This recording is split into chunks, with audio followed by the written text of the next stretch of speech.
इसी बीच बड़ी खबर आ रही है, सहयोगी राहुल के पास चलेंगे। राहुल, क्या है बड़ी खबर? और बड़ी खबर से सीधे आपको रूबरू कराते हैं। मतगणना शुरू होने बस 1.5 घंटे का वक्त बचा हुआ है और हम बार बार इसलिए कह रहे हैं क्योंकि आपको हमारे स्क्रीन पर नजर गड़ा करके रखना होगा, क्योंकि यहां से ही सबसे सटीक और सबसे तेज नतीजे आप तक पहुंच पाएंगे। 40 काउंटिंग सेंटर जिस पर 100 से ज्यादा रिपोर्टर्स की हमारी मौजूदगी है, तो हम पर भरोसा इसलिए आप जताते हैं क्योंकि सबसे सटीक आंकड़े, सबसे तेज आंकड़े हम आप तक पहुंचाते हैं और यही हमारी विशेषता भी है। और देखिए, हर एक अगर मतगणना सेंटर की अगर बात करें तो वहां पर 3 लेयर्स की जो सिक्योरिटी है वो रखी गई है। और जब पोस्टल बैलेट, इसके साथ साथ देखिए विभा हमारे साथ जुड़ गई है।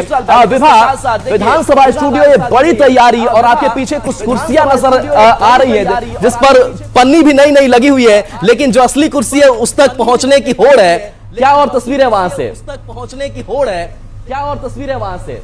बिल्कुल राहुल, और असली कुर्सी पर कौन बैठेगा, चाचा या भतीजे का नंबर आएगा, ये सवाल है। क्योंकि आज बिहार की जनता ने जो असल मैंडेट दिया है वो एग्जैक्ट नतीजे जो है सामने आने वाले हैं। बस 1.5 घंटे का वक्त जो है जानकारी आप भी दे रहे हैं दर्शकों को कि बस इंतजार कीजिए, 8 बजे से काउंटिंग की शुरुआत हो जाएगी और सबसे तेज, सबसे सटीक नतीजे हम आप तक पहुंचाने वाले, अपने दर्शकों तक लाने वाले हैं। लेकिन इस बार के विधानसभा चुनाव की बात करें तो बहुत दिलचस्प रहा, जहां पर बम्पर वोटिंग को कोई ये कह रहा है कि भाई महिलाओं और युवाओं के जरिए एक बार फिर से सरकार पर भरोसा जनता का हमारे साथ है, तो कोई ये कह रहा है कि ये बदलाव के लिए, और बदलाव के लिए ये सब कुछ किया गया। लेकिन जरा विधानसभा की इस तस्वीर को देखिएगा, ये वही 243 विधानसभा की सीटों के साथ प्रवेश की तस्वीर जो है वो अपने आप में आपको नजर आएगी। और विजय और इस महापर्व का आज जो परिणाम आएगा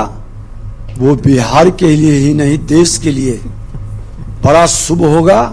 और 21वीं सदी के भारत की मजबूत नींव बनाने में डबल इंजन की सरकार, प्रधानमंत्री मुख्यमंत्री जी के द्वारा जो तैयार किया गया है, हर बिहारी गौरवान्वित होगा और वो विकसित बिहार का मजबूत इमारत खड़ा होगा। बिहार का मजबूत इमारत खड़ा होगा। तो डिप्टी सीएम विजय सिन्हा कह रहे हैं कि आज की सुबह जो है वो एक नया इतिहास लिखने जा रही है, क्योंकि बिहार की जनता ने आजादी के बाद जो सबसे ज्यादा वोट के जरिए अपनी इच्छा को जाहिर किया है वो आंकड़े एनडीए के पक्ष में आने वाले हैं। हालांकि ये आज दावे का दिन नहीं है, आज हकीकत का दिन है। आज सचमुच किसके सिर पर विजय श्री का ताज चढ़ने वाला है, ये तस्वीर सामने आने वाली है। और जरा एक बार मैं चाहूंगी कि इस विधानसभा की तस्वीर जरूर दिखाई जाए, क्योंकि इसी विधानसभा में पहुंचने की लड़ाई लड़ी जा रही थी और जो दावे किए गए उसमें बिहार की तस्वीर और तकदीर बदलने का दावा पक्ष और विपक्ष दोनों की तरफ से खूब किया गया।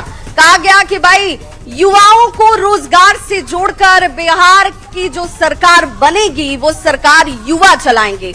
नीतीश कुमार बार बार कहते रहे कि 20 सालों के बाद भी जो काम हमने किया है, महिलाएं हमारे साथ हैं। और हमारे साथ देखिए राजनीतिक दलों के प्रतिनिधि मौजूद हैं, उनसे आज उनकी प्रतिक्रिया जानना जरूरी हो जाता है, क्योंकि आज का दिन जो है अपने आप में खास है। शिशिर जी, कांग्रेस की तरफ से बार बार कहा गया कि भाई हम एग्जैक्ट के दिन बात करेंगे, तो आज तो एग्जैक्ट का दिन आ गया।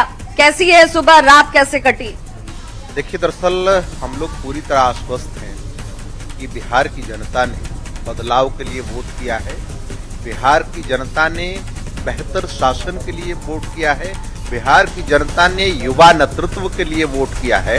इसीलिए कुल मिलाकर के जो भी आप लोग एग्जिट पोल दिखा रहे हैं, एग्जिट पोल के नतीजे से मेल खाने की जो बात है हम 2015 से देख रहे हैं किस हिसाब से चीजें हुई हैं। इसलिए कुल मिलाकर के इस बार आज मतलब अंतिम दिन है, आज वोटिंग शुरू हो रही है, वोटिंग काउंटिंग शुरू होने वाली है और लेकिन ये कुल मिलाकर के महागठबंधन की सरकार पूर्ण बहुमत